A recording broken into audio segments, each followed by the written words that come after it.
Hai guys, nama aku Beatoli Anjani dan nama panggilanku Holly.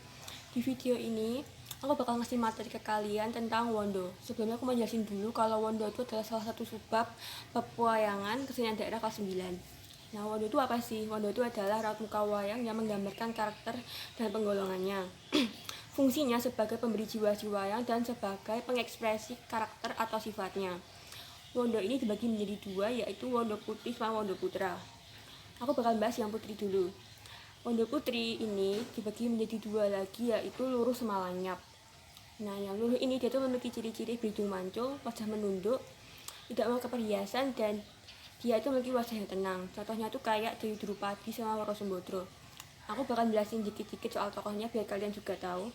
Dewi Drupadi adalah anak dari Prabu Drupada dari negara Cempolorejo, dan dia adalah istri dari Prabu Yudhistira. Kalau Woro Sembodro, dia itu adalah putri dari Prabu Basudewa dari negara Mandura, dan dia memiliki suami yang bernama Raden Janaka. Putri luruh ini memiliki sifat yang tenang, kalem, halus, lembut. Kalau putri lanyap, dia itu sama seperti putri luruh memiliki hidung yang mancung, tapi dia itu memiliki wajah yang mendongak. Dan dari segi penampilan dia itu beda sama putri luruh karena dia itu memakai perhiasan dan berjamang. Berjamang tuh bermahkota. Contohnya tuh kayak Dewi Srikandi sama Dewi Mustakaweni. Srikandi ini adalah adik dari Dewi Drupadi, dan dia itu adalah prajurit wanita di kerajaannya karena dia itu jago perang.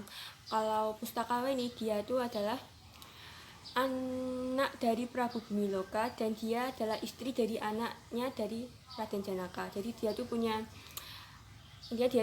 bapak mertua namanya Raden Janaka.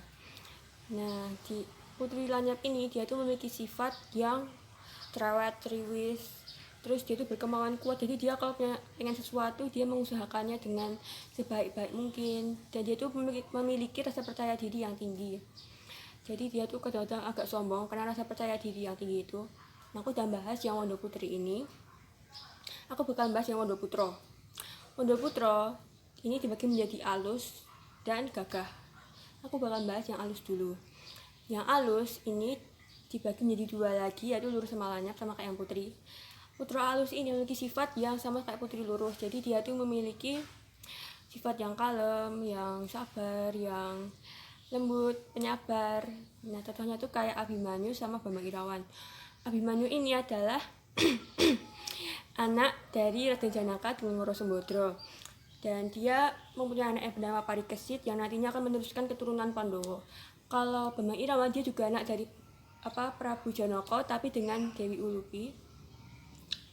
Dan Bambang Irawan nanti akan memperistri Dewi Titisari yang merupakan anak dari Prabu Kresna. Nah, kalau yang Putro Lanyap sifatnya sama lagi seperti yang Putri Lanyap.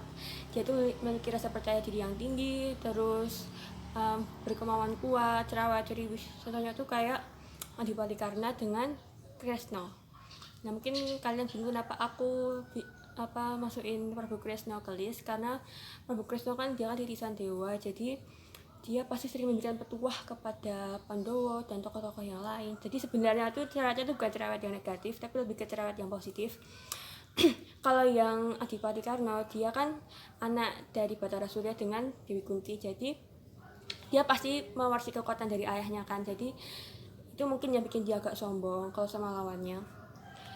Nah, aku udah bahas yang Wondo Putro alus, aku bakal bahas yang Wondo Putro gagah.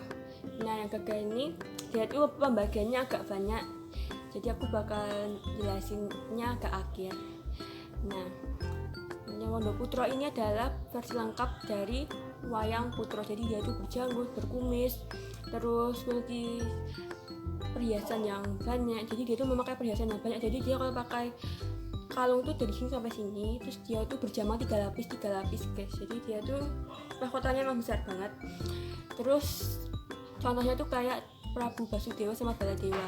Kalau kalian masih ingat penjelasanku yang sebelumnya, Prabu Basudewa adalah ayah dari Dewi Woro Sembodro, dan dia adalah raja dari kerajaan Mandura. Dan dia juga punya anak namanya Baladewa yang nantinya akan meneruskan ayahnya menjadi raja.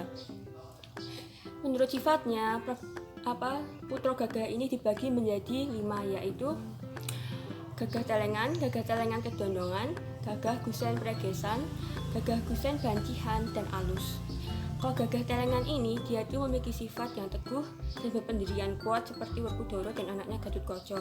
Kalau yang Telengan Kedondongan, dia tuh memiliki sifat yang teguh, terampil, tapi dia tuh terengginas, jadi kadang-kadang agak ke negatif. Dan dia tuh kayak Setyaki sama Baladewa.